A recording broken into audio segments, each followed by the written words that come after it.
തദ്ദേശ സ്വയംഭരണ സ്ഥാപനങ്ങൾക്ക് അനുവദിച്ച ആനുകൂല്യങ്ങൾ വെട്ടിച്ചുരുക്കിയ UDF സർക്കാർ നടപടിയിൽ പ്രതിഷേധിച്ച് LDF ജില്ലാ കമ്മിറ്റി കാസർഗോഡ് കളക്ടറേറ്റിലേക്ക് മാർച്ച് നടത്തി.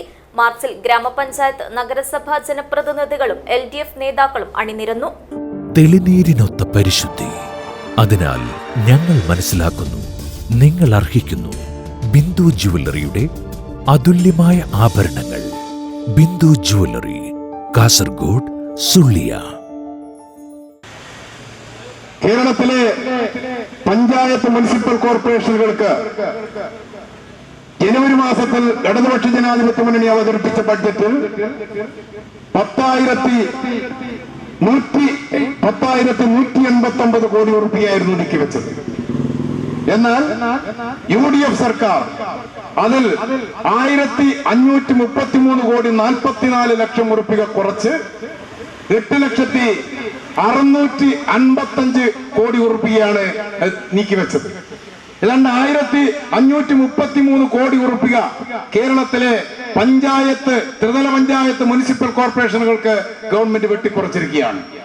തദ്ദേശ സ്വയംഭരണ സ്ഥാപനങ്ങൾക്ക് അനുവദിക്കേണ്ട പദ്ധതി വിഹിതം ഗണ്യമായി വെട്ടിച്ചുരുക്കിയ UDF സർക്കാർ നടപടിയിൽ പ്രതിഷേധിച്ച് LDF ജില്ലാ കമ്മിറ്റിയുടെ നേതൃത്വത്തിൽ കളക്ടറേറ്റിലേക്ക് മാർച്ച് നടത്തി. BC റോഡിലെ പഴയ CPIM ജില്ലാ കമ്മിറ്റി ഓഫീസ് പരിസരത്തു നിന്നുമായിരുന്നു മാർച്ച് ആരംഭിച്ചത്. മാർച്ചിൽ ത്രിതല പഞ്ചായത്ത്, നഗരസഭാ ജനപ്രതിനിധികളും LDF നേതാക്കളും ഉൾപ്പെടെ നിരവധി പേർ അണിനിരന്നു.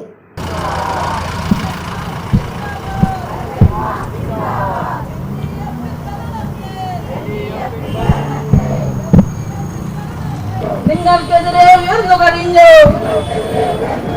കേരള നാട്ടിലെ ബഹുജന ശക്തി. ന്യായമായി നൽകുക എന്നത് സർക്കാരിന്റെ ചുമതലയാണ്. LDF സിന്ദാബാദ്, ഇൻകുലാബ്, ഇൻകുലാബ്, ഇൻകുലാബ് സിന്ദാബാദ്. തുടർന്ന് നടന്ന പ്രതിഷേധ യോഗത്തിൽ CPM ജില്ലാ സെക്രട്ടറി M രാജഗോപാലൻ അധ്യക്ഷത വഹിച്ചു.